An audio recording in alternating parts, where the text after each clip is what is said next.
for the U.S. The lineup that I think most folks have probably anticipated coming in: Kyrie Irving in the backcourt with Klay Thompson, Kevin Durant, the new Warrior, Carmelo Anthony, who's had one of the great national careers in U.S. men's history, and DeMarcus Cousins, one of those two big centers we talked about at the 5. Yes, and then DeMarcus Cousins, one of those guys. I'm interested to see how he comes along and plays with this group, because he has a skill set I think you'll get a chance to showcase with these guys. He's a big-time passer, one of the playmakers, I think, in that 5 position for the USA team. Our officials tonight: Jose Carrion, Hector Sanchez, and Anthony Jordan. First of 5 exhibition games, which will take this team on a tour from here in Las Vegas to Los Angeles to Oakland, where Kevin Durant will make his first appearance as a Warrior at Oracle Arena in red, white, and blue, not blue and gold. Then it's on to Chicago and Houston to wrap it up before the team heads south to Brazil. And I am definitely circling that game in Oakland just to see the reception. We understand the fans in Oracle. Now you added Kevin Durant. I think it's going to be bananas, Matt. Of course, the United States since 2005, coached by Mike Krzyzewski, the Hall of Famer. He is 52-1 in FIBA competitions as the U.S. senior men's national coach, and coming in here on a 35-game win streak, which you don't hear very often. Not bad. And Coach K, give him a lot of credit. What he's done, him and Jerry Colangelo with this U.S. basketball program.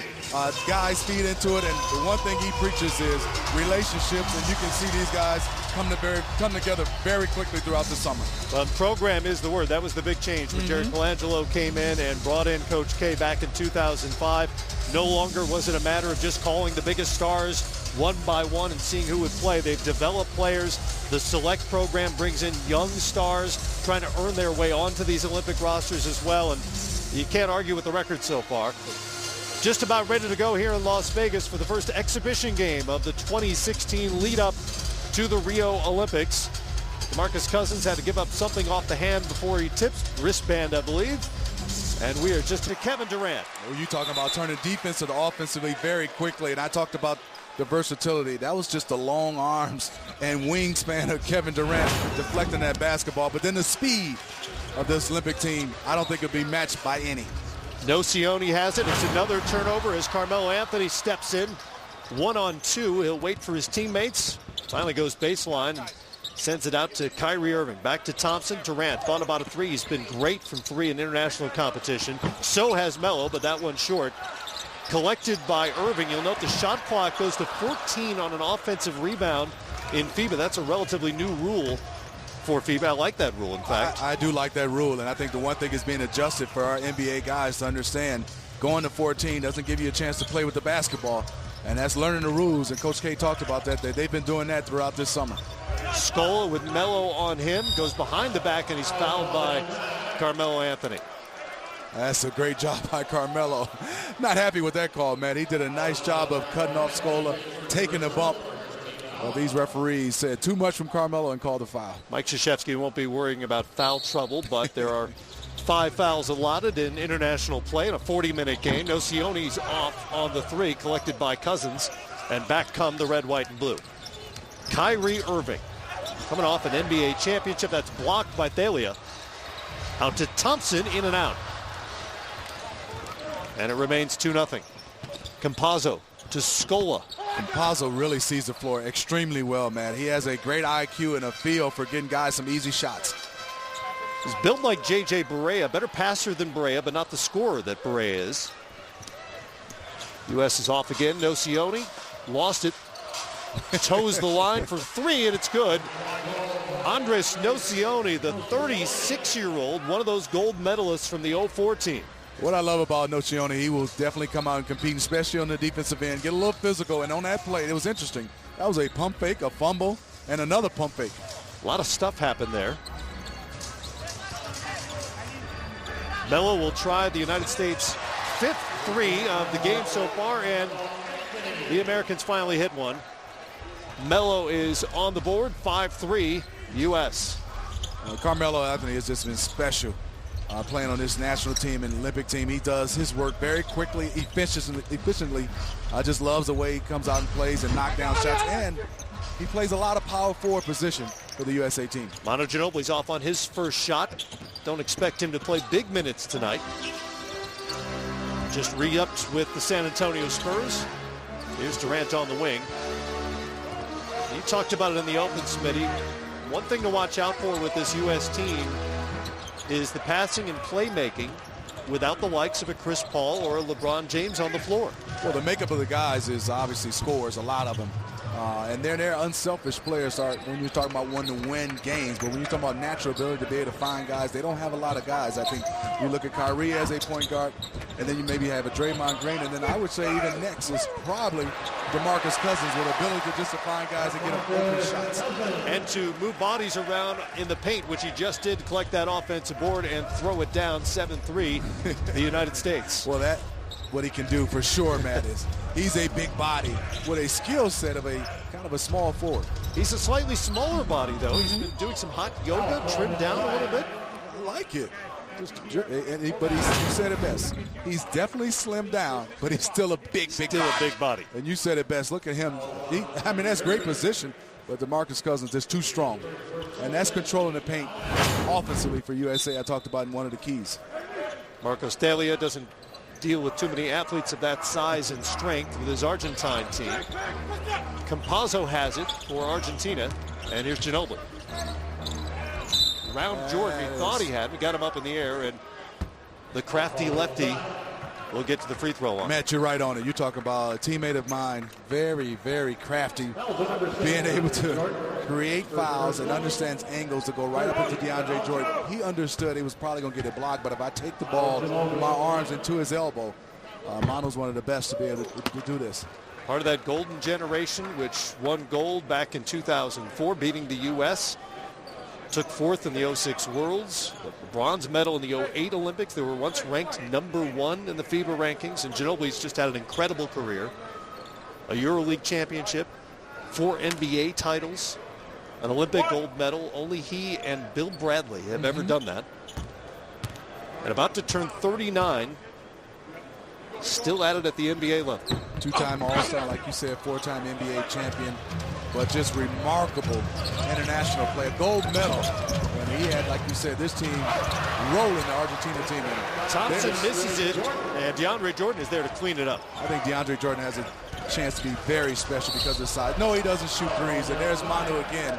And yes, he did get hit, but he made sure they was going to have some contact with him. Thompson may have poked Ginobili in the eye. And as you can see, there's Klay Thompson. He shoots it short, but what can you do with DeAndre Jordan? If you watch him and see him in person, he is massive, Matt. An enormous human. Campazzo to Delia, in and out. Here comes Melo. We saw it on the previous Argentine possession. A reminder that players can wipe that ball off the rim as soon as it touches the rim on a shot, offensively or defensively. Here's Campazzo, really clever with the ball in his hands, but that gets poked away. Not all the guys that have played, I think DeAndre Jordan can be special in that area. Like you said, there's no goaltending. With his leaping ability and size to be able to just take shots off the rim. Irving weaving through the Argentina defense, and Campazzo got him from behind trying to block that shot. The summer it has been already for Kyrie Irving. It was just more than a month ago that he hit the shot of his life in Game 7 to help the Cavaliers win their very first NBA championship. Plays so well in that historic comeback from down 3-1. Now he's got a chance for a gold medal at 24. That's what I love. You go add the 24 part. So much he's accomplished. And also he's gone through. I mean, the adversity, not getting a chance to continue in the finals last year. And like you said, down 3-1. But he was spectacular along with LeBron James. And like you said, that was a huge shot. And now he has a chance to win a gold medal and lead this team at 24 years of age. First points of the night for Irving, who had 26 in that Game 7. Remember, he had 41 in the Game 5 Cleveland win. Ginobili with Jimmy Butler now on him into the game, and he'll try the three. That's off. And Jordan has it. He'll get a lot of those. Above the rim and above the square. Durant past Scola. Leaves it for Jordan. He's in an awkward spot, but throws it down nonetheless. DeAndre Jordan had to gather his feet for a moment.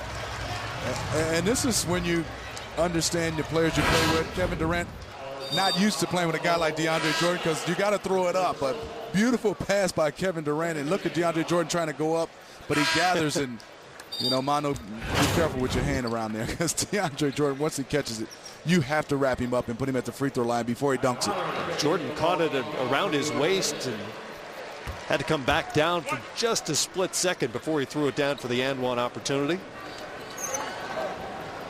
6'11" out of Houston, where the U.S. will play their final exhibition game against Nigeria next week. First time with the U.S. senior national team and off on the free throw. As you know, Jordan struggles from the free throw line. Campazzo ahead to Nocioni. Guarded by Kyle Lowry. Boy, he is hawking on the ball with his strength and size. And Lowry forced to travel on Nocioni. Kyle Lowry's given up about 7 or 8 inches to Nocioni, but he kind of bulldogged him into that turnover. Good start for the U.S. here in Las Vegas so far. 13-3 for the red, white, and blue.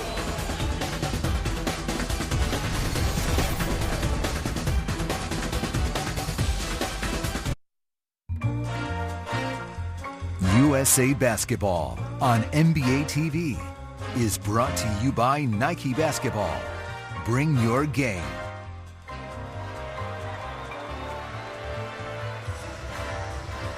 Ten-point lead for Team USA, which is beginning its road to Rio tonight. And in fact, this Olympic journey will mark the very last in the celebrated career of Mike Krzyzewski as he wraps up his tour as the head coach of the red, white, and blue.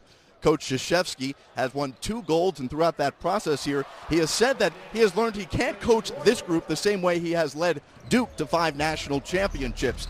With the professionals, he has stressed no rules in the locker room, yet it is standards where the pros themselves get to decide what the ethics will be for this team. Now, in terms of the immense amount of pressure, Coach K says the style of play helps this team alleviate that pressure to win gold or bust. Fast-paced, everybody getting involved, a lot of defense. And Smitty, the U.S. military, as you know, has played a huge part in having this team understand their selfless service motto. Coach K says not as much pressure when it's great to serve, and they have certainly embraced that. You're totally right, Jared. And Jerry Colangelo and Coach K has done a nice job involved in the military, and these guys have responded well. It's about just coming together as a team. We know talent-wise there's nobody out here can match the USA team, but what you have to have is a team that when you have a little bit of adversity that can stick together. A moment ago, Andres Nocioni ended a 13-0 U.S. run. They've traded baskets since, and now 20-6. And Smitty, the speculation is, and Coach Krzyzewski's talked about this a little bit, but the style that Jared talked about is going to be maybe a little more fast-paced. They've always run at the international level, certainly in the Olympics, but forcing turnovers, getting out and run, and maybe coming in waves as we've seen so far here in terms of the rotation. That's what I love about great coaches and Coach K understanding the, not just sticking to a game plan that he's had over the years, being able to adapt to the team he has. And this team is a versatile team with 6-7 guys at that wing position that can get out and run and make plays and are comfortable handling the basketball. Sometimes you have wing guys, they're runners, they're just finishers. These guys can make plays off the dribble, shoot threes like a Paul George. He is made for international play. And then you have that guy right there, DeAndre Jordan. There's no way when you have a guy that you have to go help and you feel that you're going to get back to be able to box him out. It's just impossible. Well, Argentina's going to have the same problem tonight that most teams who face the U.S. will confront as well. They just don't have a body as big and as strong on their roster as DeAndre Jordan. No, I mean, I think you got to go with somewhat of a zone and also sometimes a flat-out zone to be able to have guys that have their body on him to keep him off the glass. Well, Coach K's been at this a while. This is his 20th USA coaching staff. Going back a long ways, as well as the Division I all-time leader in wins. Scolo looking for Brusino. Signals crossed there, and another turnover for Argentina. That's Nicholas Brusino, who signed with the Dallas Mavericks this summer, coming to the NBA. He will be the 10th Argentine player to play in the NBA. And you talk about the Dallas Mavericks being able to pick up a guy like Nicholas to be able to play with a Dirk Nowitzki. He's going to create space for you even at his age. So interesting to see how he fits in with the Mavs. And we're getting a chance to have a first-time look of him as well as seeing Argentina run a little bit of a zone. Yeah, a little bit. Lowry, baseline to Butler. Pump fake, steps inside the 2-point line. That's short. Cousins gets another offensive board for the U.S. Nocioni got a hand on it, but Andres will pick up the foul. Cousins and Jordan are really hurting Argentina on the offensive boards. They are. I talked about the zone. They were in a zone, and they did a great job. As you can see, the ball goes up. There's Scola, there's Nocioni, but just the strength of DeMarcus Cousins to be able to go get it and then being able to draw a foul. That's controlling the paint offensively for the USA team. Cousins was one of 4 players on the gold medal winning World Cup team 2 years ago in Spain. Averaged just under 10 points and 6 boards a game. Shot 70% in that tournament. Played fantastic. And Draymond is one of those guys that jack of all trades when we start talking about the versatility. He's probably the #1 guy in the league at the guy who can play 1 through 5 and also on the offensive end do some special things. Kyle Lowry picks up the foul on the ball handler, Nicholas Laprovitola, who played in Spain last year. There he is, number 8. First Olympics for Laprovitola, the 26-year-old.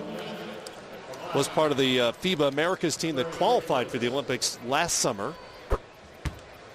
Has played in Argentina, Lithuania, and Brazil. Last season spent in Spain. And DeMar DeRozan getting a chance to check in for the USA team. Another wing guy with some versatility. Doesn't shoot a lot of threes, but his mid-range game and his defensively. And now you see no point guard in the lineup for USA. Paul George is handling that duties.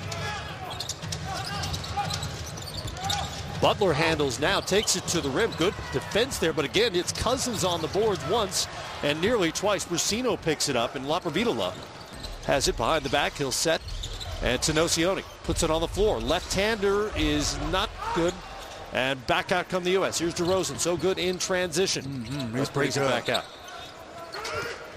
I was talking to DeMar before the game about that ball. It is a different ball. It is very slippery. Different, very slippery, especially the new ones. One of the things I remember about covering that World Cup team is Cousins is stuffed there.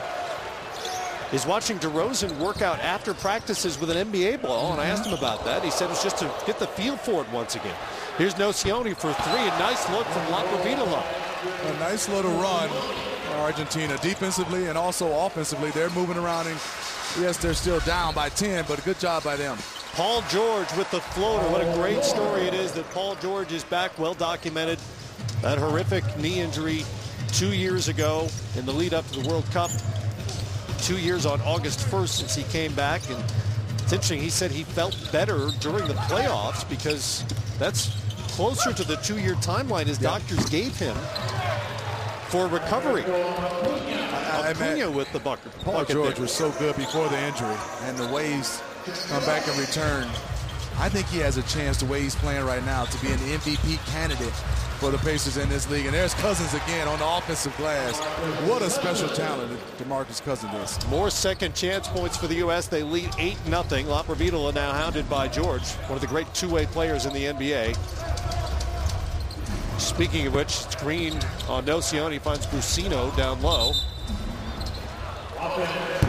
And a travel on Argentina. And, you know, looking forward to how Jimmy Butler and DeRozan being able to play in this type of up-tempo pace. Yes, those guys are fantastic in the open court, seeing how they react in international play in a half-court situation. There's DeRozan trying to post up, and Draymond being able to shoot the 3, get some space. And there's Cousins. Cousins one more time on the offensive board. He is wreaking havoc down there, and Acuna had no choice but to foul it. He's giving up about 50 pounds. Doing his best to try to block out DeMarcus Cousins. I mean, people forget, and I looked at it again, DeMarcus Cousins averaged close to 27 points last year. This is a guy that can flat out score the basketball. You don't get a chance to see him a lot because the Kings haven't won a lot of games, but you talk about talents. He has the most talent, I think, at that center spot than anyone in the entire NBA. I don't think there's any question. Averaged just under 27, as you mentioned, 4th in the league in scoring last season. 11.5 boards per game. A block and a half, roughly. Such a talent. Draymond Green with an offensive board. He gets it back again. The U.S. will get another try. It's George for three. Fantastic job by Draymond, even though the shot was blocked. Being able to carve out space and get an offensive rebound, and then in traffic, being able to throw it up and out to Paul George for an easy one. And there's Paul George again. And Paul George finishes off the quarter nicely for the U.S. 12 second chance points to none for Argentina, and the U.S. has its biggest lead through one quarter at 18. It's 32-14. George finishes in double figures with 10 already in the red, white, blue alternate.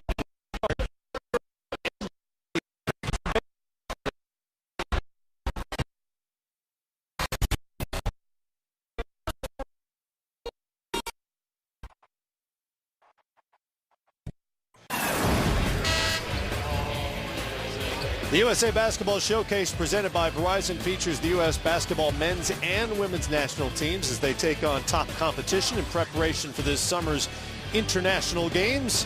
Tickets for games across the country are on sale now. Visit usab.com/showcase for schedules and ticket information. Paul George led the way in the first quarter with 10 points. He was 4 of 6 from the field, a couple of three-pointers compared to just one for his teammates, as Nocioni drops home the floater. Nice job by Nocioni knocking that one down. A great pump fake, and you can see it was 32-14 after one period. USA didn't shoot the basketball particularly well from the three-point line, 3 of 14, but 18-0 and points in the paint in the first quarter. Yeah, second chance points really killed Argentina. Laprovitola trying to shake George in front of them, and Paul will pick up the foul. Side out to Argentina. Argentina did a nice job of getting to the free throw line, 3 of 6. They were just 3 of 7 from the line. I think for them is turning over the basketball and being able to keep the U.S. team off the glass. And there's another turnover and run out by Paul George. Paul George. Another easy bucket for the U.S. and another turnover for Argentina. Lead is back to 18 as Nicholas Brusino, look at the pressure by future Paul Maverick, George, throws it away with under pressure from George. Good experience for some of the young Argentine players and all players who could make their way to the NBA to get an idea of what they'll be facing someday. And when you see on that replay, as a offensive player like Argentina, when you look to throw the basketball, you see the distance of Paul George's away from his offensive assignment, but he closes the space so quickly in those long arms. Laprovito guarded by the 6'10-ish Kevin Durant. 10-ish, 11-ish, 7-footer Kevin Durant. Who knows for certain? Look at him standing next to DeAndre Jordan. Still listed on the USA roster at 6'9". Nobody believes that. No, still growing. Safe to say Laprovito is not guarded by a lot of 6'10 guys. No, not at all. With that mobility. No. Thompson has Brusino in front of him, or did for a moment. Out to Durant at the three-point line, puts it on the floor. Back out to Thompson. Fakes the three again. Over to Irving. Oh, Three on this the is shot beautiful. clock. Great ball movement off the front rim and kept alive by DeRozan. Durant will try another three and gets it. More second chance points for the United States, and a three falls for Kevin Durant. That's the unselfishness of this team. That was just beautiful basketball. Then being able to slap it out, the offensive rebound, DeAndre Jordan for a three from Kevin Durant. That's the way you play the game. Sorry, Gabriel Deck turns it over. Back again, the U.S. Somebody's down a shoe. DeRozan. Did you see that? Yes, he took the shot anyway. The pass and his shoe to him. That is an assist. Won't go in the box score that way. Back to DeRozan, who's still working out the footwear. Eventually, Jordan, standing below the rim, is fouled by Laprovitola. Kyrie and DeRozan smiling at each other. If we could get a chance to see that again. I mean, he threw his shoe and the basketball to him. I love if he could have caught the shoe and knocked down the shot. And he managed to get the ball, get rid of it, and then quickly go for the shoe. You can see DeRozan still smiling. When got his shoe. sliding around a little bit. But before that, Kyrie got a chance to throw the basketball to him, and way to get right back into the play to DeRozan. Jordan back at the free throw line for the U.S. 5 of 7 so far. Oh, yeah, it's beautiful form. Well, let me stop. Nice form, not beautiful. But for a big guy who doesn't make free throws at a high clip or a high rate, his shot doesn't look bad. It's just a little bit too much arc. And then if he misses one, then he'll shoot it short like that one. He just got to get his angle going more toward the basket. It doesn't look bad on the release. Nope, not at all. The results aren't there, obviously. Laprovitola with Durant on him showing the versatility defensively. That's just unfair. Campazzo for 3. It's no good, and Jordan had it. Oh, look out on the baseline. Ooh. Camera guy took one. George made contact with one of the photographers on the baseline, and that is not the guy you want coming after you. Tried to slow up to protect the fan. Maybe not, didn't even see the photographer. It's hard to tell. He's back at work. All good. Jordan's back out there. And nobody appears to be worse for wear. Argentina. I mean, they're switching everything USA 1 through 3, not with Kyrie and DeAndre Jordan. Laprovitola with the left hand. Nice. 4 points for Laprovitola. DeRozan out to Irving now, guarded by Campazzo. Here's DeRozan. Shows off the Euro step and high off the glass. Man, what I love about DeRozan, he's not a particularly high percentage, high volume three-point shooter, but use the pump fake from that area to still be able to get in and make plays. Campazzo from the free throw line. Irving has it, pushes ahead to Kevin Durant. And a travel by Durant. And if you've watched the United States in these international competitions over the years, you occasionally see these looks from American players trying to figure out exactly what a travel is, as you get an idea of what our photographer was facing down there on the baseline. Our camera guy, I mean, that's a whole lot of human coming your way. Ran over, and what I love after that play, you know, he's sitting down trying to cover the game. Durant gives him a hand and picks him up. He's like, I got to sit back down. Irving thought he had a steal. It's a foul instead against Campazzo.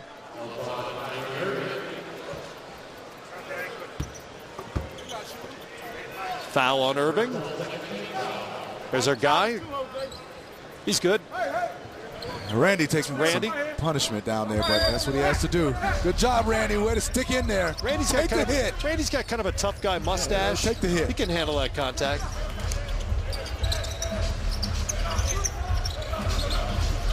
Now Laprovitola is guarded by Mel. You talked about it. They switch everything. And a high arcing shot by Deck is no good. Argentina gets it back. Again, the shot clock goes to 14 on an offensive rebound. Scola from the corner. That's blocked by Durant. You see the length. The closeout by Durant was special. Irving gets it back. Beautiful ball handling. Shot won't go. Campazzo to Scola. Campazzo does a nice job. Just the length of the USA team is giving him a lot of problems. This is where Louis Scola is pretty special down there on the block. But Draymond is pretty strong and a good defender. Scola tried to shake him. He's got so many moves down there. Usually with the scoop. Got a scoop. He's got the shoulder shimmies he uses so effectively. Durant starting to feel it here a little bit. Kevin knocks down another three, his second, and he has 10 points. You know what I love is watching Klay Thompson on ball defense. We know he can score, but I think on ball defense, being able to create offense off the dribble for him, he's going to another level. Campazzo really good with the ball and baited Draymond Green into a foul there. That's what most smalls guys. They give you the up fake, shoulder fake, eyes to get you up and to be able to draw the foul. But watch Kevin Durant, the 6'9"-ish, like you say, 6'10"-ish. Kevin Durant coming off this screen. There's nothing you can do. Great screen by Draymond Green, and he can flat out shoot the basketball. He's part of the Splash Brothers now.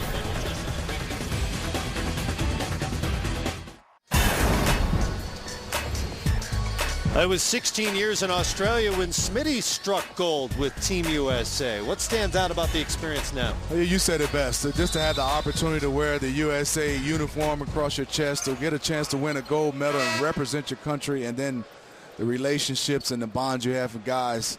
Winning a gold medal in Australia is just phenomenal, Matt. Here in Las Vegas, the heavy favorites for this year's gold in Rio de Janeiro, Brazil. The United States already up comfortably on Argentina. An Argentine program that is winding down a great era, their so-called golden generation. And this is where they're at their best. We were talking in the break, Matt. They used to really move that basketball. You brought that up around, and Manu Ginobili was one of the best because he could break down guys offensively one-on-one, get into the lane and find guys. You know, Manu's up in age. Lucione's up in age, and then they had guys that can knock down three-point shooters. What they were really good is off-the-ball cuts, just like we saw right there in drawing fouls, where you turn your head. They're really good of slashing to the basket and taking an angle where they're not scared to run into you, run over you, catch it, and get to the free throw line. It's one of the things that struck me about that 04 team is just the great chemistry they had. And these guys basically grew up together when you're talking about Scola and Nocioni and Ginobili and Carlos Delfino, who's on this roster trying to make a comeback. He hasn't played in 3 seasons because of persistent foot injuries. We hope and we think we will see him at some point tonight. Campazzo with the steal on the Durant pass. Ginobili trailing. Scola with the trailer 3 off the front rim. And again, we think Delfino may get some run here tonight. But that group all basically grew up together. You could just see it on the floor, how much time they had spent together. And that's where things changed for the program of the USA team. In 2004, we were more talented than Argentina. But you said it best. They had been together for so many years. They played so well together. When you put a team together, even with talent, sometimes the chemistry is not there. And it showed in 04, and that's why Argentina won that gold medal. It was a year later that Jerry Colangelo became involved as the managing director of USA Basketball and brought in Mike Krzyzewski. And the results are pretty phenomenal since. 52-1 in FIBA international competitions. And Coach K says that one kills him. I know it does. Thinks about that one a lot. But he did tell us the other day he doesn't look in the rearview mirror, so hopefully don't harp on that one too much. What a job he's done. I think it just gave him so much energy, being a part of this, coaching these guys, and then going back to Duke. Coach K just looks like he's refreshed and loving basketball, and it's going to be sad to see him leave after this trip to the Olympics, but hand it over to Greg Popovich. Not pretty good transition. Not bad transition. An embarrassment of riches when it comes to player talent in the United States. That goes for the coaches as well. You can hand it off from Mike Krzyzewski, who's on the short list of greatest coaches the game has ever seen, to Greg Popovich with his 5 NBA championships. That's pretty good. Both guys regarded at the top of their craft in both divisions, college and NBA. Round and round it went, but eventually cleaned up by DeAndre Jordan. Carmelo's laughing about that one, as it wouldn't fall for him. He's 1 of 4. Melo's been one of the great scorers in international history. If you look at his points per minute numbers over his international careers, Ginobili knocks it down. I think you can make an argument for him as he's one of the top, at least 2 or 3 guys all time, for USA basketball. Look at Cousins. Butler from the baseline and good. Ginobili with the steal, but the quick hands and ability of DeMarcus Cousins to get that steal was fantastic. Jimmy Butler to the free throw line. First time playing with the U.S. national team. Watch this. Ginobili has it, and look at Cousins being able to catch the basketball and then make 2 perfect passes, and then Jimmy Butler with the finish and foul.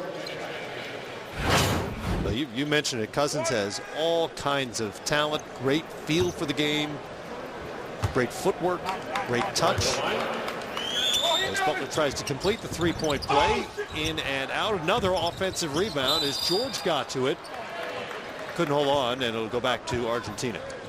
In international play, Coach K talked to us about that on the free throw line, being able to offensively bury guys, and Carmelo's one of the best, and then defensively to understand how to box out guys is totally different from NBA rules. I mean, guys go in early.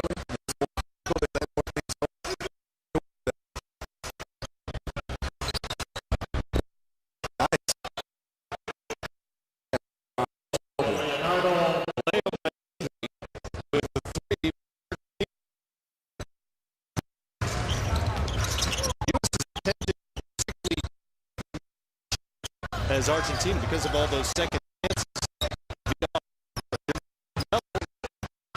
Jordan couldn't get that one, but Butler does. Another second opportunity to make it up, and Melo converts. The United States have so many guys that can beat you one-on-one, and when you help, you can get back to a lot of these guys, like Carmelo, a small fool will carry you on offensive end, trying to get back to box him out. Deck is off on the jumper. Here's Melo with the ball, and I mentioned the points per minute. 544 points in 557 minutes at the U.S. senior national team level, Smitty.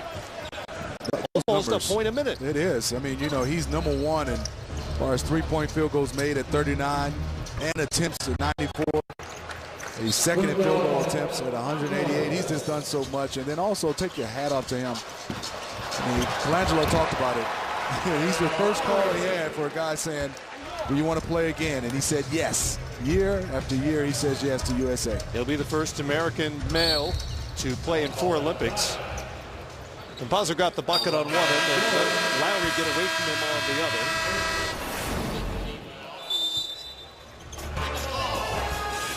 other. Good job by Paul George. Great cut. And Kyle Lowry finishing for the USA.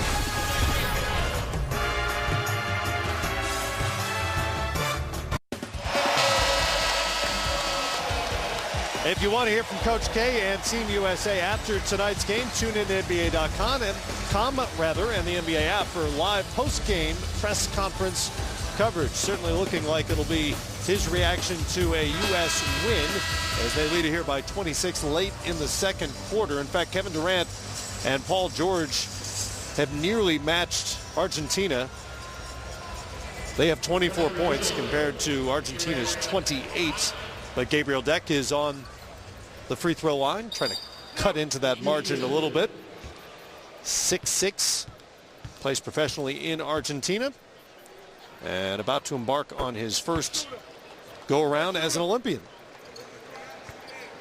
Did play 10 games with the senior team last year as Argentina qualified. And some of these younger guys for Argentina has to step up in ways that Scola, Ginobili, Delfino, because they're the next wave. And right now for them is they got to have some younger guys to be able to compete at a high level. I think they're ranked 4th in FIBA rankings right now behind Lithuania, Spain, and obviously the U.S. But they got to find some guys. You can see where they might take a dip, I think, because they don't have many guys right now that I can see younger guys that's taking over the torch. Now, a couple of years ago, it looked as though Ginobili and Scola in particular were done internationally. It's a little bit of a surprise that they're back for this Olympic run. And they are searching for that next wave, as you mentioned. Brusino has to be part of that group. Again, he'll play for the Dallas Mavericks this year. I like this little press by U.S. coming out. The USA doing a nice job of just slowing down. They have the ability to be able to press all over the court, especially with DeAndre Jordan. That part was handled by Argentina, but they couldn't get it past the trap. And Paul George has another breakaway bucket. Timeout here by Argentina with the U.S. up 54-30, and that's part of the defensive versatility that Coach Krzyzewski has at his disposal. 31 seconds left in the half.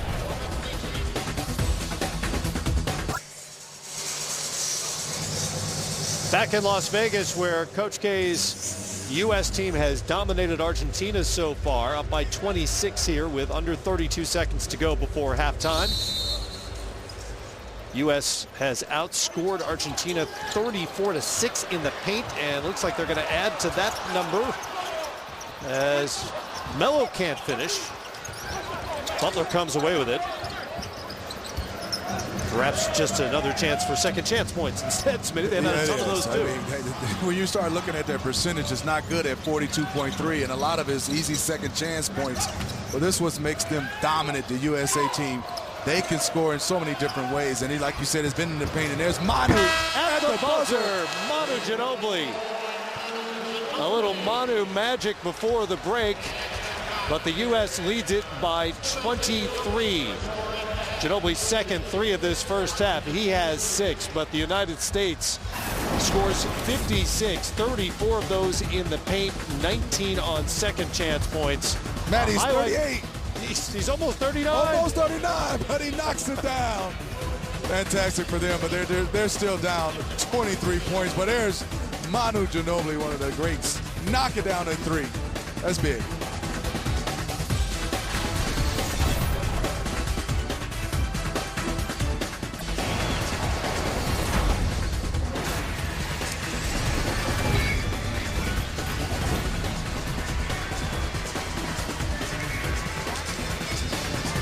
We welcome you back to USA Basketball halftime presented by Verizon. A convincing first half lead, 56-33 for Team USA as they get the road to Rio underway. 14 points off the bench for Paul George in his return to USA Basketball. How about a familiar face as we welcome you back inside of this venue here in Vegas, and a guy who knows all about these meetings in the desert, Chris Mullin, a Hall of Famer, 2-time gold medal winner, now the head coach of St. John's. I'm Jared Greenberg. Does it bring back memories for you seeing this team get prepared and get ready for an Olympic run? It does, Jared, and all great memories. I was fortunate enough to play on a 1984 Olympic team and again in 92. And what's really nice is you get all these great all-star players, and as you saw in the first half here, share the basketball, play defense, trying to establish themselves as a team. We all know they got great talent, but blending that talent together, which Coach K is going to do a great job at, but seeing them play together as a team is wonderful. Can you imagine now as a college coach and having all the experience you do in the NBA at several different levels, trying to corral all of these egos, all of these all-stars, and get them to buy in the way they do? Well, you know, these guys actually have a great mindset. You know, what they do in the summertime, they work on their individual games, and that's the most important thing, your skill work and your conditioning. And then, you know, Coach K, I went to a few of their practices, he knows it's not so much about running his offense or Tom Thibodeau's defense. Yeah. It's about emphasizing their strengths, letting these guys play together. And when they share the basketball on offense and they give the effort on defense, the sky's the limit. You have the unique experience that doesn't happen anymore of playing, you know, back in your college days, back in '84. We're headed to L.A. next for our second stop, and we'll play Sunday evening. That's where you won your first gold medal. What do you remember most about that team as the second leading scorer? Well, so many things have changed. That was actually a time when you tried out for the team. Bobby Knight was our coach, and we had a long tryout process. I think originally it was about 88 players invited. They cut it down to 60 to 40 to 20. So it was a grueling tryout process. But I'll tell you what, in my mind, one of the most underrated Olympic teams. We had obviously Michael Jordan, Patrick Ewing, Wayman Tisdale, rest in peace. So we had a really good team. Alvin Robertson, great guards. Again, but when you have the talented team like that, you know, the coaches get them to play together, and we won the gold medal. No Charles Barkley, though, on that team. We do remember that. A little controversial. Yeah, you probably heard a little bit about that at TNT. I'm sure Charles told a few stories about that. But he was good enough to make it on that dream team. Do you get more questions about that or your days in the Big East, those legendary days, your days in the NBA, which led to you being a Hall of Famer? What do you hear most about? Probably about the dream team, and then, you know, I hear quite a bit about the you know, the Big East and the immersion of that conference. The good thing is I'm so old I can't really remember anything, so I can't indict myself on anything. How things going at St. John's? Very well. Really excited. You know, last year was a year of putting in culture, hard work. So we got a bunch of new players coming in. We're really excited about the upcoming season. St. John's University getting it done at the alma mater. Chris Mullin, the Hall of Famer, thanks for coming back with us and joining us, the 2-time gold medalist. Team USA trying to win a third straight gold medal. The road to Rio continues with second half action here from T-Mobile Arena in Vegas. Matt and Smitty back on the mic. 56-33 advantage for red, white, and blue over Argentina at the break.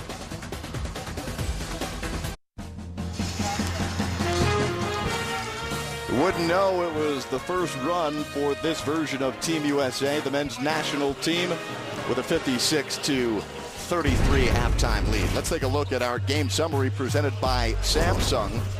A plus 20 on the glass for the red, white, and blue. 10 of those grabbed by DeMarcus Cousins. Argentina's 14 first-half turnovers have resulted in 25 USA points.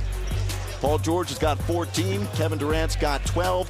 We've got 2 more quarters to play out here in Vegas. We'll bring you the second half when we return here as USA Basketball's exhibition schedule rolls on. 56-33 at the break. Matt Smitty, you're up next.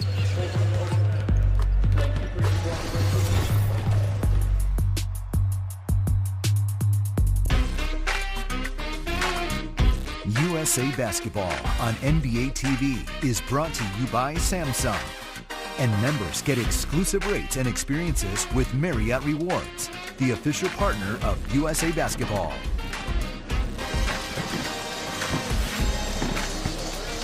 Back in Las Vegas, where everything has gone according to script so far, the United States leads Argentina by 23. Matt Weiner, Steve Smith, the 2000 gold medalist, here with us, and everything you would expect the U.S. to dominate, they've dominated. Paints,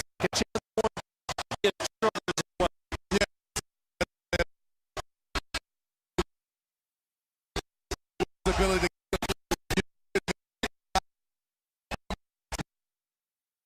to pass lane, gets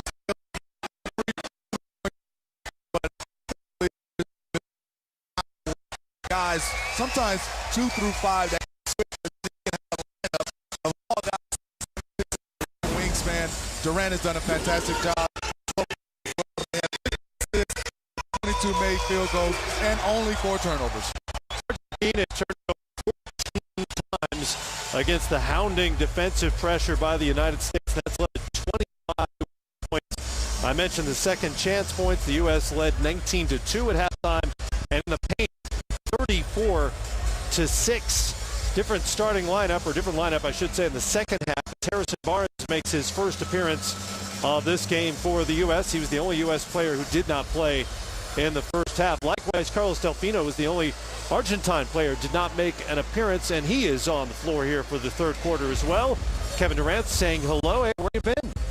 Well, he's been away for 3 years, yes, undergoing 7, count them 7, surgeries to his right foot, trying to make his way back. Manu Ginobili starts the second half with a layup, just the way he finished off the first half with that buzzer-beating 3.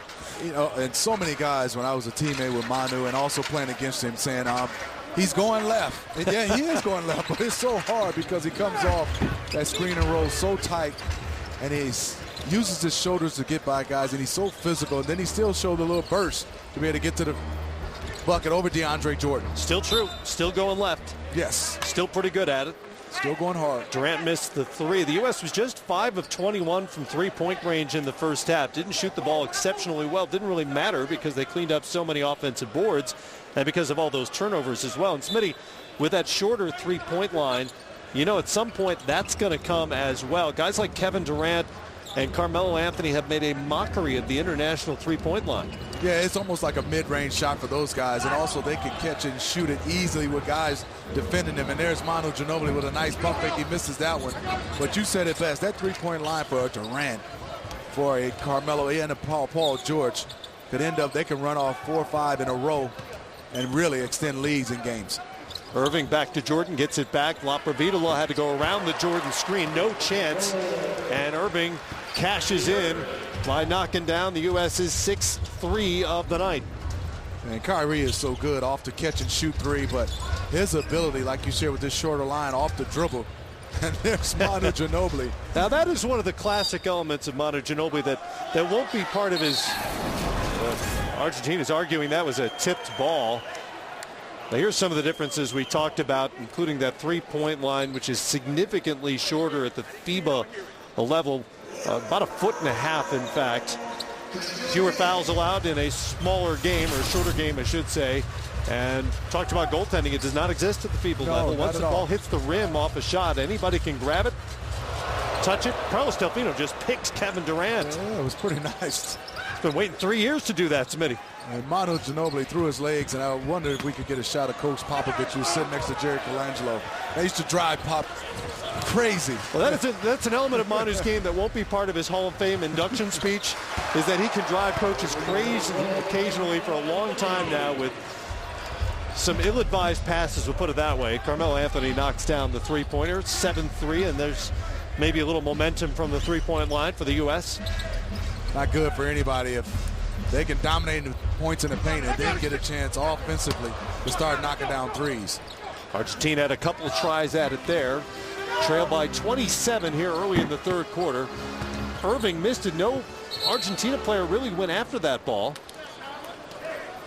I just love Nocioni. Every trip down, he goes at referees.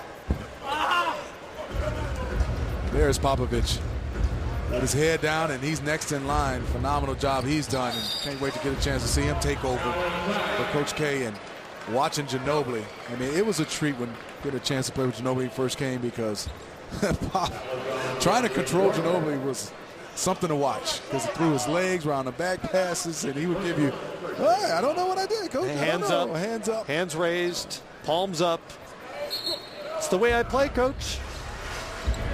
Really one of the most unique players in NBA history. Basically brought the Euro step to the United States, now utilized by so many players. James Harden, most notably. Foul on Carmelo Anthony, trying to guard Laprovidala. And there was Even a guy there having a conversation about it. I was young and watching him and Manu Ginobili. Sarunas Marciulionis used to go so hard with his strength. The same thing with the Euro step. Both those guys are very tough to guard. And Marciulionis is such a big body for a guard, just bull strong. Scola out to Delfino, and Carlos hasn't lost a step. Well, he hasn't. Good for him to come back and knock down a shot here. Good to see him back on the floor after struggling those foot surgeries. Anthony with another three. Carmelo can heat up quickly. You look at Carmelo right now, 15 minutes, 11 points. He's like a point-a-minute guy for the United States. Ginobili off the glass, no good with the left hand, and it'll go back to the United States. Carmelo Anthony, 2 Olympic golds already and a bronze. Didn't play much for that 04 team that lost Argentina. He and LeBron James were both rookies on that team. Harrison Barnes now on the board for the U.S. Knocks out his first shot of the night. Didn't get any minutes in the first half. They're getting a chance now to start, and there's DeAndre Jordan, Kevin Durant beating each other up for the rebound. Jordan knocked down. Then he lost the balls. Delfino got it. Laprovidala thought twice about trying to shoot it over Jordan, but Argentina gets it back. Delfino in the corner underneath. Well done as he finds Nocioni. A couple of names American fans know very well. Both guys who had pretty good NBA careers, Carlos Delfino and Andres Nocioni, who's still productive player at 36. In fact, he was the MVP of the EuroLeague Final Four just last year. And look at Scola run, and because he ran so hard, gave a free opportunity for Manu Ginobili. Good job by Argentina. Still down 24 points, but looking better offensively than this half. And Ginobili's knocked down 3 of the 6 threes he has tried. Irving with an answer with a 2 on the other end. Ginobili has 11 points. That's 7 now for Kyrie Irving. Delfino with the ball. He's got the Scola screen. Back to Scola for 3. And the new Brooklyn net drains it. You know, Louis Scola last year for the Raptors. We talked about his post play, but last year he shot 40% on three-pointers. I mean, increased his rate. Well, that's one thing. One thing Argentina is doing exceptionally well right now is knocking down threes. They're 9 of 19 from the great beyond. And if they were a little bit closer, we could have a better ball game in the first half, but knocking down those shots. And that's the one area I talked about as a key for the United States team. They have to defend that three-point line, because teams can get right back in the game or hang around. Coach K will swap out everybody here.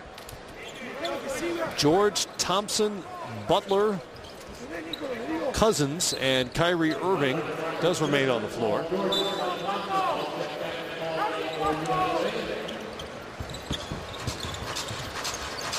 Irving out to Cousins. George working with Cousins, and an offensive foul on Paul George.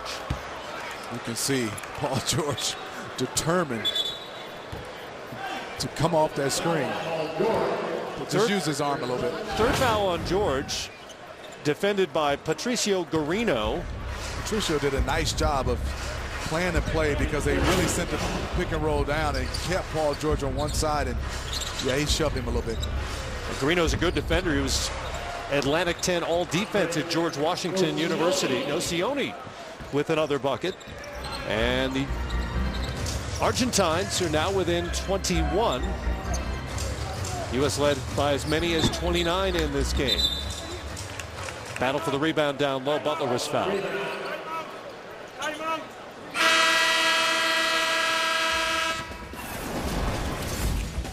Matt, we get a chance to see Manu Ginobili knock it down threes. He's in fantastic shape, 38 years of age.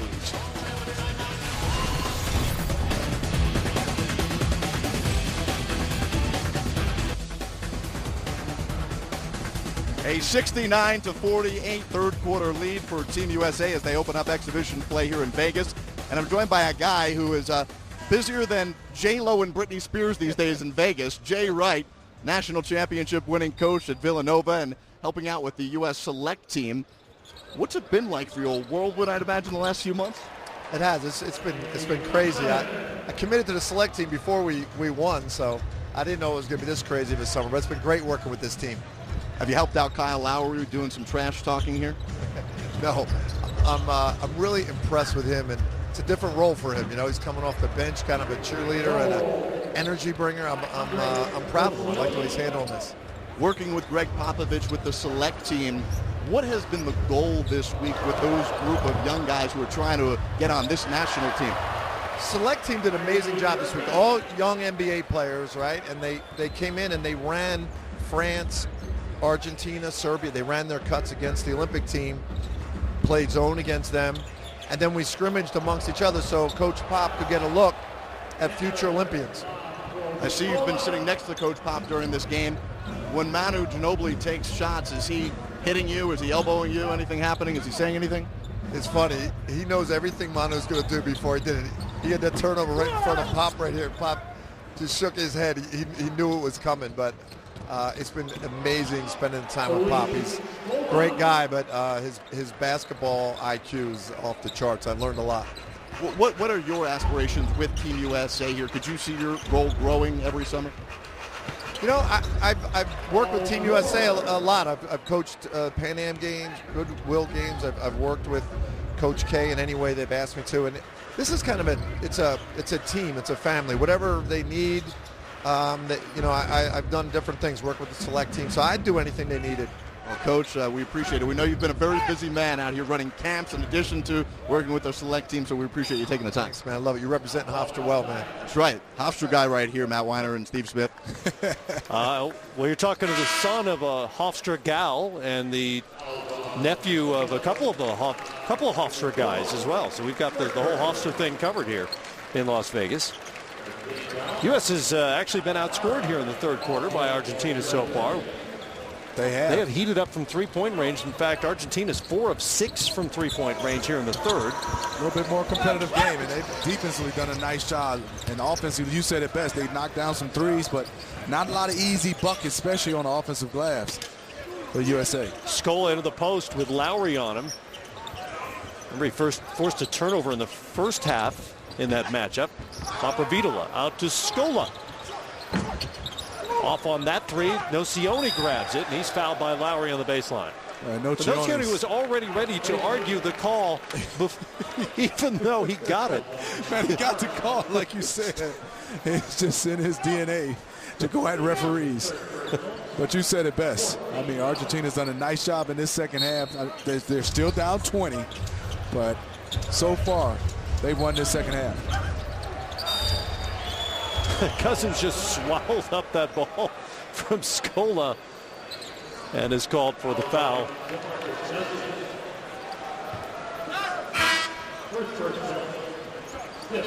So happy for Jay Wright. you know, just to go back to talk about him. I mean, phenomenal job with that Villanova team. The last 2 years, the team the year before you thought had a chance to win a national championship, and we know in March Madness anything can happen. But this year, weathered the storm, and wow, was that a big shot? Yes, the way they ended to win that game. Probably the greatest finish to a national championship game there has ever been. Scola at the line here, 5th team foul on the U.S. That triggers the bonus. And Scola, great shooter, knocks him down. He's in the double digits now with 10. Lead is down to 18.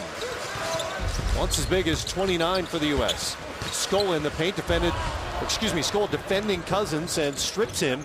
Brusino over to Garino. Nocioni puts it on the deck. Try to scoop it up. It's an air ball collected by Cuz. Thompson passed Brusino. Good job. And the Argentina hands have been much more active here in the second half. That's a victory for them. And you're talking about biggest lead by the USA team, 29. It's down to 18. We got a game. Foul on Garino, his first. Lowry will inbound for the U.S. The Toronto Raptor over to Thompson. Quick trigger three.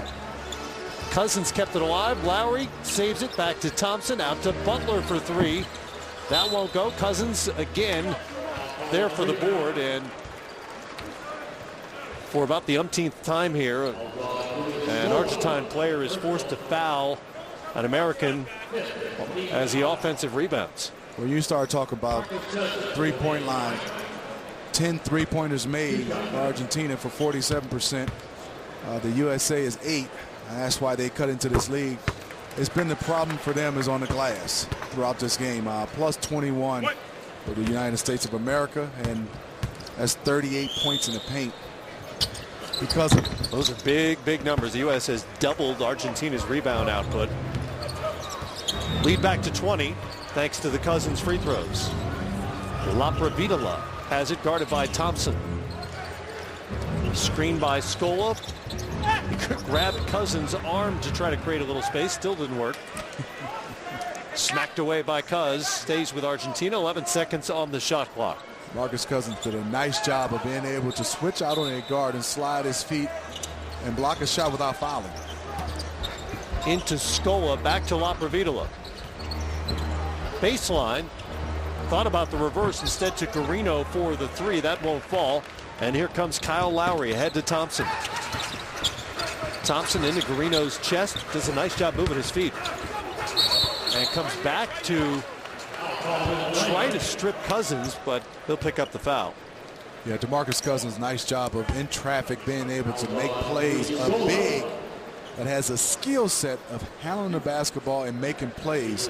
He's real fluid as a guy 6'11", been able to dribble the basketball and more importantly that with his head up. And as he misses this free throw. Foul actually goes against Scola. It's his third. Cousins is a two-time NBA All-Star. All-NBA second team member the last 2 years. There's a lane violation there, but the shot went, so we play on. Under a minute to go, third quarter. U.S. up by 21. Brusino out front, and he's called for the travel. That's because of the pressure of Klay Thompson, on-ball pressure. And then you have Paul George and Jimmy Butler, two wing guys that close the gap, and they take your space away, force that turnover and that travel. This really is a great defensive lineup on the floor right now with three wing players in Butler, George, and Thompson, as good as really anybody in the league defensively. Thompson stripped by Garino. Patricio Garino can really guard people. I mentioned he was a three-time all-defense guy at George Washington in the Atlantic 10. Done a nice job staying in front of people. Yeah, getting his chest in front. Just a little bit of the grabbing, a little holding of Klay Thompson. He draws that foul, but like you said, a good job by him being able to slide his feet and take the bump. So impressed again. Talked about Klay Thompson, the run he had with Golden State last year. in the playoffs without Stephen Curry. He had to be the #1 option, but I think also to be able to guard 1 through 3 and the energy he had to give out on the defensive end and still score the basketball. He's put himself he's always been an elite shooter, offensive guy, and I think one of the best two-way guys in the NBA. He may have saved the Warriors season with that 41-point Game 6 in the Western Conference Finals. Gold medal winner with the U.S. 2 years ago at the World Cup. I watched that team a lot, covering them over in Spain. I thought he was their most consistent player over the course of that tournament. Quick trigger. And he can really shoot it. We're talking about a guy who missed it, and we're saying he can really shoot it because it looks so good. And it squares up and gets on balance. U.S. just 8 of 31 from three-point range. That'll come. Only a matter of time. Laprovidola goes behind the back, working on Draymond Green. Step back. Butler touched it last, but they run out of quarter. And the U.S. is right back where they started the third quarter. Argentina plays them even. And we go to the fourth with a 23-point United States lead. Fourth quarter on the way here from Las Vegas as Team USA launches the road to Rio in the 2016 Olympics.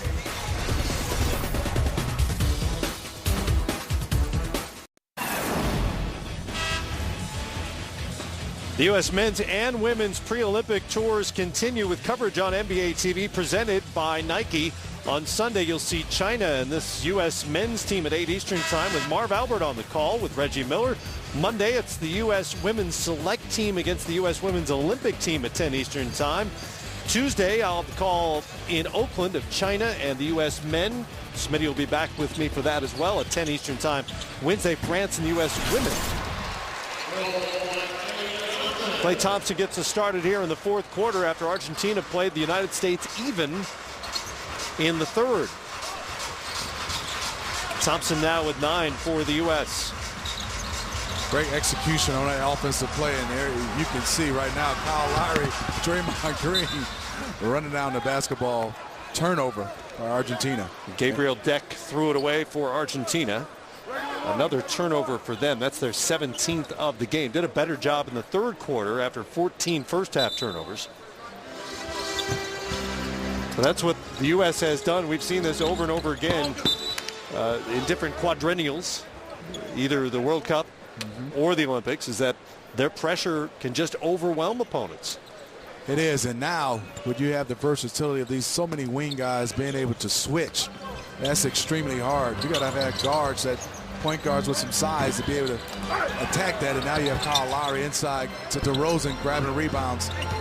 Argentina now coming up with the offensive rebound, and that's where it's going to be hard for teams. And that's why you look at a team like Spain. You can't switch on Marc Gasol and Pau Gasol. They both was playing together because of their ability. They're a team that could be reckoned with. Marc Gasol not playing. So United States okay with that one. George in the open floor once again. That's where he's done his damage in this game. In the paint and at the three-point line. The analytics guys love Paul George tonight. Yes. Layups and three-pointers. Layups and threes. They don't like the mid-range game. How great is it that Paul George is out here wearing the red, white, and blue? And not to belabor the point, but everybody remembers what happened 2 years ago, August 1st, when George went down. And it still sounds bad if you use the technical term, the medical term, but he suffered an open tibia fibula fracture to his right leg.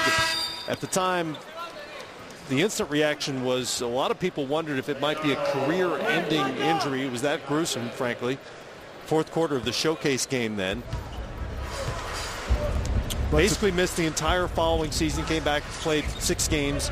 Last year, though, 78 games, really productive for the Pacers. Great playoff series, although the Pacers lost. And here he is once again, about to go to the Olympics. But Matt, you said it.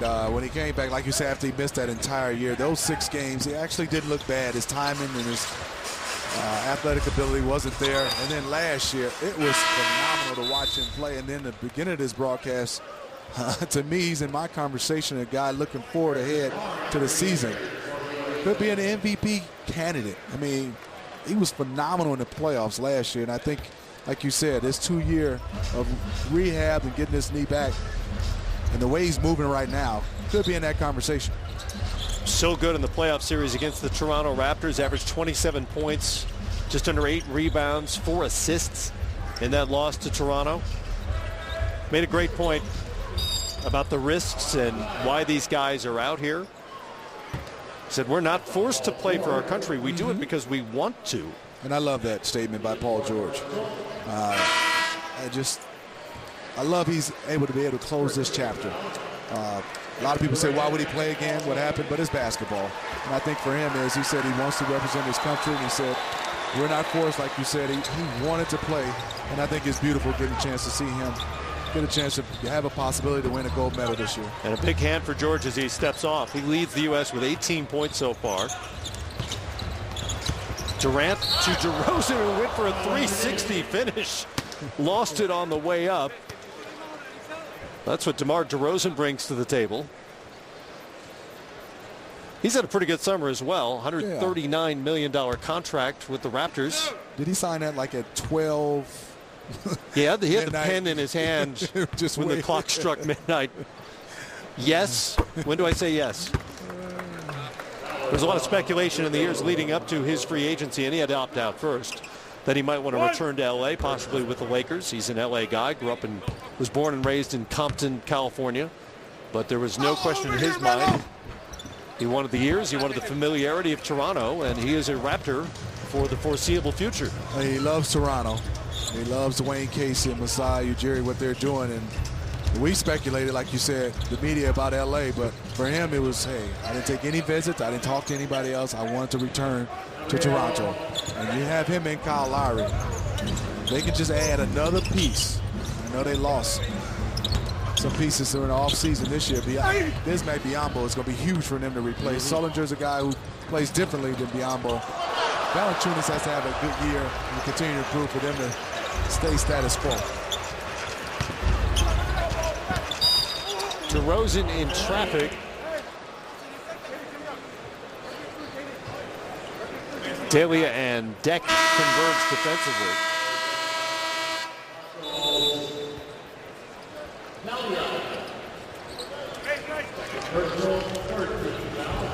Timeout on the floor here in Las Vegas. The U.S. leads it by 28.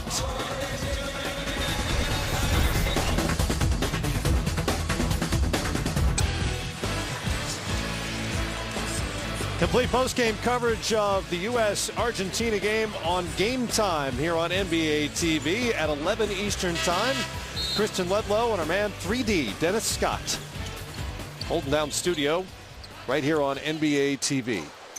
U.S. by 28. They have led by as many as 30 tonight. Argentina played them even in the third quarter. Draymond Green establishes a new biggest lead of the night. And from his new teammate, Kevin Durant. That's right. We haven't talked about that. Interesting, those guys are getting to know each other in this context. Getting to know each other better. They obviously knew each other. Right. DeRozan in the open floor doesn't have numbers in front of him. Leaves it for Lowry. He pushes, sends it back out to Harrison Barnes. Off on the three. Kevin Durant stunned a lot of folks. He just stunned Garino as well, defensively. Wow, that's deep. Deep three for Dre, and nothing but air. Although, to be fair, it's a shorter international line. They all look deep. Yeah, they look deep. Durant knocks it down. Man, I mean, there are some guys that can score I've seen in this league. And I put him right up there that could just flat out score in bunches and over and year after year. I don't think he'll ever average under 20. They need to be played 20 seasons. Hard to imagine.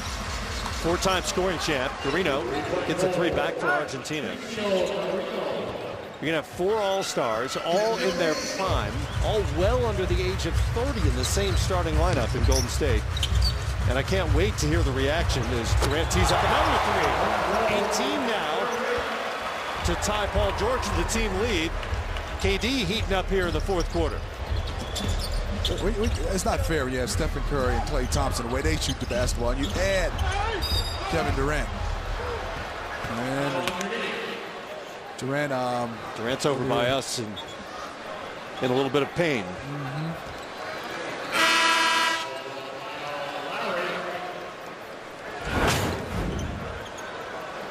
He's as combustible a scorer as there is in the NBA. Watch his form.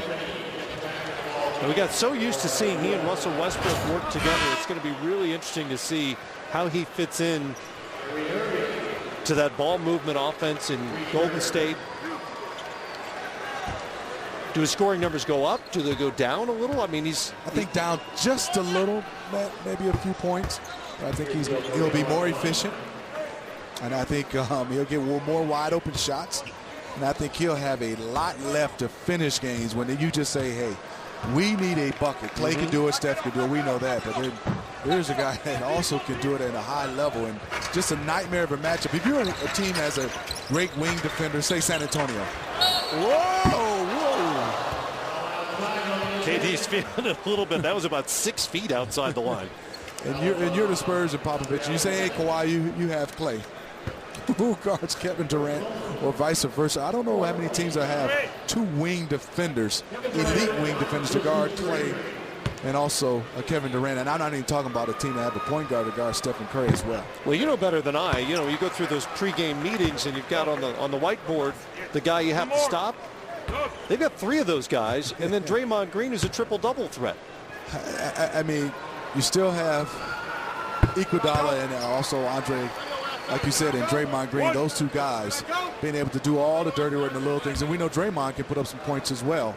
I think the only thing you have to worry about the Warriors is how they're going to fill out their bench and athleticism from the guys that they still have on the team. They might become a little bit of a slower team when they start to go to their bench. It's interesting. Barbosa's gone. Zaza Pachulia is there. Andrew Bogut was traded. Argentina did turn it over. That's over and back. And a violation against Argentina. But the top-end talent is sort of mind-boggling in Golden State. It's going to be a great scene up there when Kevin Durant makes his first appearance as a Warrior in the building, doing things like that. Durant now with 23. And making it look easy. You took the words right out of my mouth. Hondo trying his best at 5'11" against the 6'11". Okay, 6'9", 6'11", Kevin Durant. And he went to the dirt off the one-leg fadeaway against him. Boy, who hasn't guarded Campazzo in this game for the United States? Facundo Campazzo came in thinking, oh, okay, you know, I can make some things happen. I'm a playmaker. They've switched everything. He's had like 10 different American defenders on him. And then he gets stuck in this situation. And he goes to the one-legged fadeaway.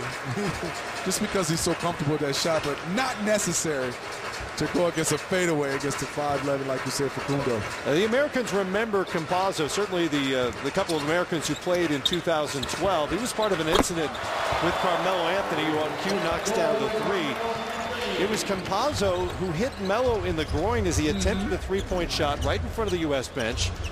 He later apologized to Kobe Bryant, not Carmelo, the logic being, in his words, that Chris Paul had hit him first, and he hadn't apologized. Oh, okay. Schoolyard logic there. And that's the reason. But he was not all that popular with Team USA that year. He was not. Carmelo certainly didn't appreciate it. Called it, quote, a cheap shot. Hard to argue that point.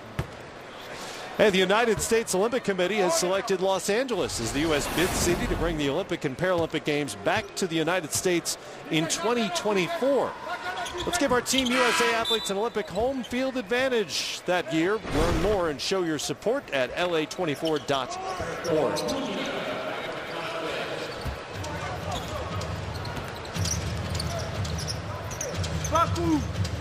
The U.S. is led by as many as 41. There's down to 39, but they give it back. Campazzo brings it back. A bit of a turnover for Argentina. Campazzo and the Argentine are going with the gold uniforms here, not the, in my mind, not the fantastic blue and white ones that they've worn for years. I'm old school. This one's not bad, but I just love their old school uniforms. Always one of my favorite international uniforms, those blue and white stripes.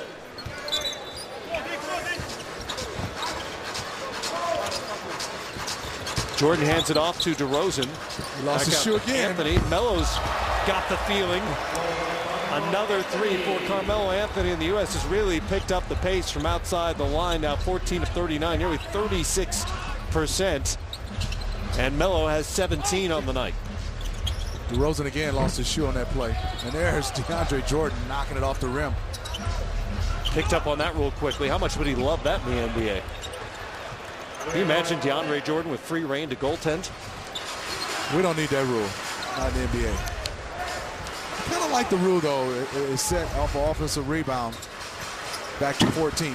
You do or do not? I do. I like it, too. I'm trying to, especially in international play, but I'm trying to wrap my mind around it, Matt. How would that work in an NBA game? And I'm not sure.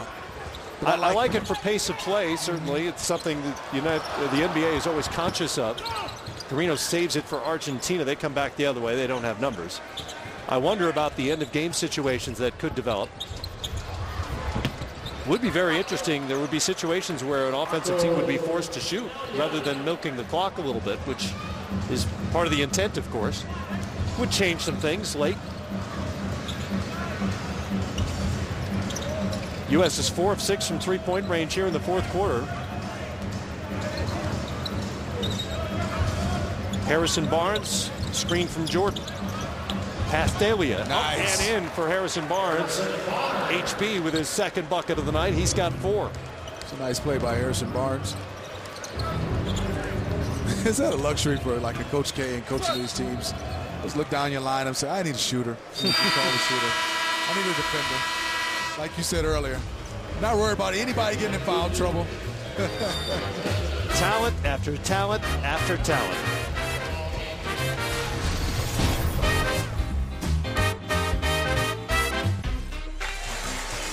USA Basketball on NBA TV is brought to you by Jeep, official vehicles of summer, and by Cisco, proud technology partner of USA Basketball.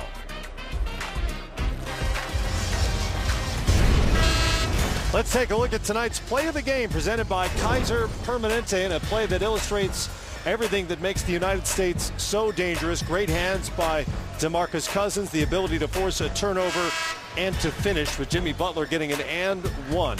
Cuz also has 14 rebounds and 12 points here tonight.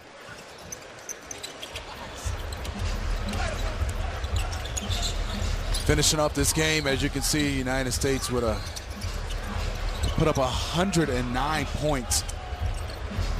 Okay. Campazzo had to force up to beat the shot clock, the deep three. They get it back. Minute 40 to go here in the first game of the U.S. senior men's team's exhibition schedule on their way to the Rio Olympics. Carmelo Anthony brings it up, guarded by Delia. See you later, Delia. Melo beat him left and then decided to go to the reverse. He's fouled. Game effort by Delia, but he was in trouble out there on an island. He gave Carmelo that look.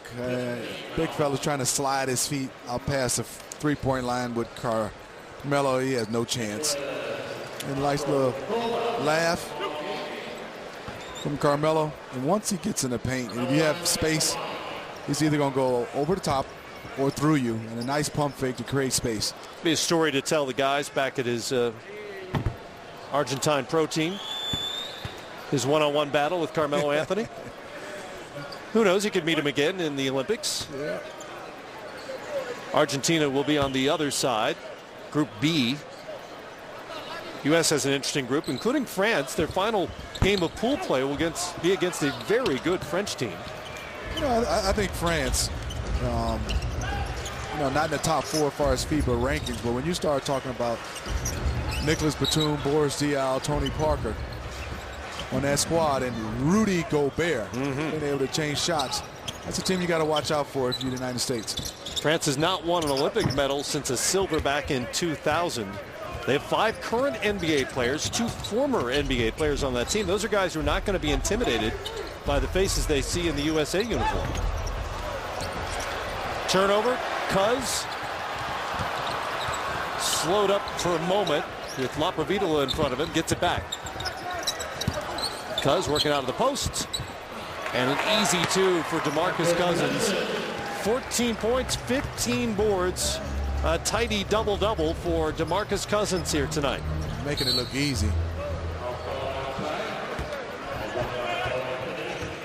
You watch him, and yes, a lot of teams and people are shooting threes, even bigs, but he's still one of those guys that can dominate. Even with the new rules defensively, there's not a lot of space, but he can carve out space because of his first bulk, but also his ball handling and his ability down on the block here. It's great footwork. He's a guy that can go either hand, and he can face up and knock down shots. For those of you who missed the old school center, there are still a few left in the NBA. That's one of them. Marcus Gasol comes to mind as well. Lapravitola with the bucket here. And the U.S. does not have to shoot. Up 111-74. Kevin Durant heated up here in the second half, particularly the fourth quarter. He went for 23 tonight to lead the United States. 18 from Paul George in his U.S. senior men's national team comeback tonight. Melo had 17, and the U.S. wins it by 37 here tonight, 111-74. Initial impressions of this USA team, Smitty? I think for teams going up against this defense with these wing defenders, it's going to be tough. And then how do you box out DeAndre Jordan and DeMarcus Cousins? And we're not even going to talk about the three-point shot because they really didn't get hot in the three-point line. But when they do, it's going to be spectacular for them. It just comes down to their versatility on the wing defenders to be able to switch and create havoc. That's I think is going to set them apart. Offensive rebounding was really a major factor for the United States. They outscored Argentina by 20 in the paint, outscored them by 20 in second chance points as well. And there just aren't many teams they'll face in the Olympics who can match up with the physicality of Cousins and DeAndre Jordan, who both dominated in there. You're totally right. And I think when you have those deflections, and then if it's somewhat even, guys going for the basketball and then be able to get out and score on the break, the speed of this team is phenomenal, and I think that's what's going to be tough for teams, to be able to keep up with them and their speed, and guys that can cover a lot of ground with these athletic wings. And when all else fails, having one of the planet's great scorers on your roster in Kevin Durant is always a good plan. It is, for sure. And then there's another guy in Carmelo Anthony that can flat out score the basketball as well, and Paul George, and then Kyrie is one of those guys that we know that can take over the basketball game just because being able to score the basketball and with his ball handling ability.